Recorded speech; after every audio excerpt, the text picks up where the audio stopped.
সব তৈরি হয়ে গেছে, এবার খেতে হবে।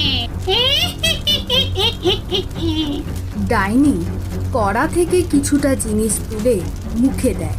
সেটা খেতেই তার গোটা শরীরের শক্তি আসে। আরে বাহ, কত শক্তিশালী হয়ে গেলাম আমি। আমি তো যুবতী হয়ে গেছি। আমার বয়স 10 বছর কমে গেছে। আমি নিজেকে শক্তিশালী অনুভব করছি। আমি আরো যুবতী হতে চাই, আরো শক্তিশালী হতে চাই, কিন্তু তার জন্য যে আমার পাকা আনারস লাগবে। এই, কে আছিস? তোরা তাড়াতাড়ি আয়। ভূত আর হনুমান চলে আসে লাফিয়ে লাফিয়ে। তারা ডাইনিকে দেখে পুরো অবাক হয়ে যায়। ডাইনি সঙ্গে সঙ্গে বলে, করে তোরা দেখছিস কি? তোরা এক্ষুনি একটা পাকা আনারস তুলে নিয়ে আয়। তোমার অনেক বয়স কমে গেছে ডাইনি মা। ওই জন্যই তো বলছি, আরো শক্তিশালী হতে হবে, আরো যুবতী হতে হবে। তাই তো বলছি, তাড়াতাড়ি যা, একটা পাকা দেখে আনারস নিয়ে আয়। দেরি করবি না আর।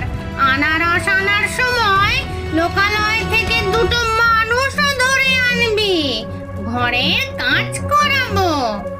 ডাইনি মায়ের আদেশ শুনে দুজনে ছুটে যায় বাইরের আনারসের দুনিয়ায়।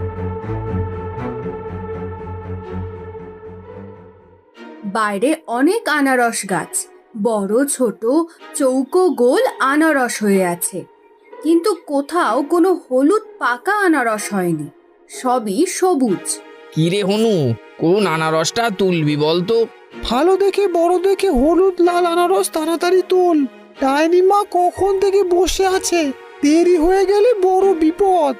ডাইনি মা তো বললো পাকা পাকা দেখে আনারস তুলতে, কিন্তু বাগানে তো একটাও পাকা আনারস নেই রে। তাই এবার কি করব? আনারস না নিয়ে গেলে ডাইনি মা বকবে। চল, লোকালয়ে যাবি? ওখানে আনারস বাগানে অনেক পাকা আনারস আছে। আমি ওখানে কলা খেতে গিয়ে দেখেছিলাম। হ্যাঁ যাব, চল চল। জাদু বলে একটা কালো গহ্বরের সৃষ্টি করে, তার ভেতর দিয়ে লাফিয়ে লোকালয়ে প্রবেশ করে।